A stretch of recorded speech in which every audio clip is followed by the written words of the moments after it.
or per minute basis, we use much more air than any other instrument when we play. Yes, when we play in our fortissimos and in the low register of the instrument, we have flow rates that are very, very large. If we think in terms of liters, our flow rates can be as low in extreme pianissimo as 7 liters per minute, and we do go as high as 120, 140 liters per minute. Well, the average person will have 4 to 5 liter lung capacity, so obviously we're not going to have a great extension in terms of time if we're blowing as loud as we can.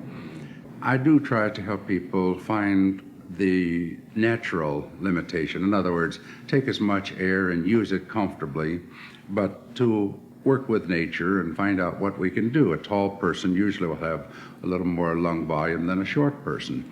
So if they're tending to use only a small portion of their fuel tank, in other words, maybe if we just relate this to fuel, on one of my cars I have, we'll say, 20-gallon capacity.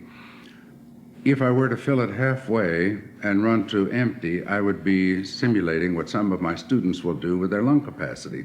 They may take a breath after emptying out to half full and play towards empty. There are complications in this. The last quarter of the fuel tank becomes very hard to empty, and then also in the lungs. As we get to the last quarter of you might say, the quantity of fuel in our lungs, the movable air, it gets very difficult to get it out of the lungs.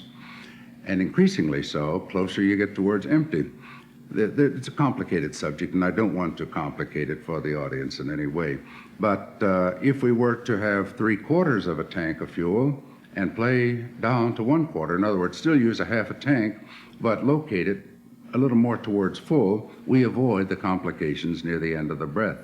And it's much freer to replace the air, much more comfortable to use in a blowing instrument without the signs of strain and without some of the physical evidence of pulmonary malfunction which comes from emptying the lungs out too much.